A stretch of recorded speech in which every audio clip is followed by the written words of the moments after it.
When you think of iconic voices in Hollywood, Samuel L. Jackson's booming presence is hard to ignore. But what most people don't realize is that Jackson didn't become a household name until his mid-40s.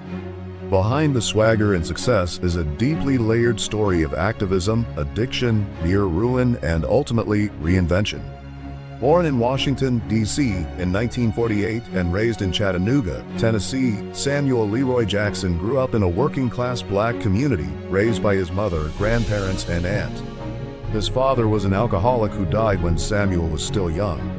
As a child, Jackson stuttered badly and found confidence through acting and performance tools that would shape his future. In 1966, Jackson enrolled at Morehouse College in Atlanta with the goal of becoming a marine biologist. But once he got involved in theater on campus, everything shifted. His passion for acting was undeniable, but so was his growing fire for social justice. By 1968, that fire was fully lit. Jackson served as an usher at Martin Luther King Jr.'s funeral in Atlanta. He then flew to Memphis to march with the striking garbage workers. He later said that the assassination of King didn't shock him, it just enraged him. In a Parade magazine interview, Jackson said, "I was angry about the assassination, but I wasn't shocked by it. I knew that change would take something different, not sit-ins, not peaceful coexistence." The following year, in 1969, Jackson and a group of fellow students took bold action. They held members of the Morehouse College Board of Trustees, including Martin Luther King Sr. hostage in an attempt to force reform in the college's curriculum and leadership. It worked. Changes were made, but Jackson paid a heavy price. He was charged with unlawful confinement, convicted of a second-degree felony, and suspended from school for 2 years. During his suspension, Jackson moved to Los Angeles, where he worked as a social worker, still unsure whether acting or activism would be his future. But Atlanta and the movement called him back. He met with major black power figures like Stokely Carmichael and H. Rap Brown, exploring a deeper involvement in the movement. That involvement almost cost him his life.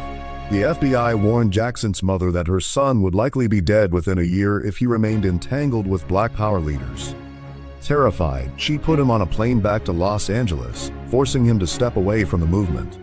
Eventually, Jackson returned to Morehouse and completed his degree in drama in 1972. He tried his luck in California's acting scene, but it wasn't the right fit. Soon he relocated to New York City, where he joined the Negro Ensemble Company and embedded himself in the city's thriving black theater community.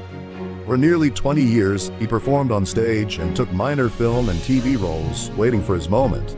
But there was another demon at play: addiction. Jackson struggled for years with alcohol and crack cocaine, even as he kept acting. The addiction nearly ruined his marriage, his career, and his life. In the early 1990s, after his wife LaTanya Richardson, a Spelman College graduate, and his partner since the 1970s found him unconscious on the kitchen floor, Jackson finally entered rehab. That decision was a turning point.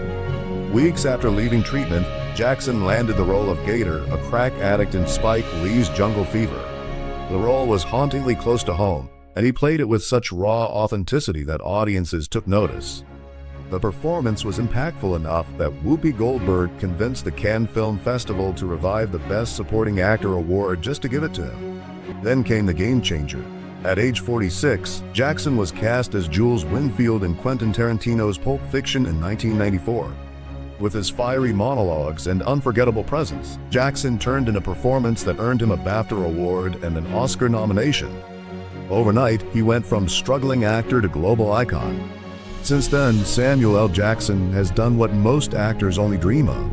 He starred in Star Wars as Mace Windu. He's the face of Marvel's Nick Fury.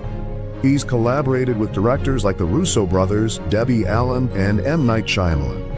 He's played iconic roles in The Incredibles, Shaft, and Coach Carter. He has appeared in 200-plus roles, and his films have grossed more than $27 billion worldwide. His personal net worth is now estimated at $250 million. He's received a Lifetime Achievement Oscar and continues to work relentlessly into his 70s. But more than his resume, it's his story that inspires. Because Samuel L. Jackson didn't rise to the top the easy way. He got there the long way. Through civil rights protests, felony charges, addiction, and rejection, he just kept going. He proves that no matter how delayed your start is, no matter how many times you fall off the path, there's always time to build something legendary. So if you're wondering whether it's too late, look at Samuel L. Jackson.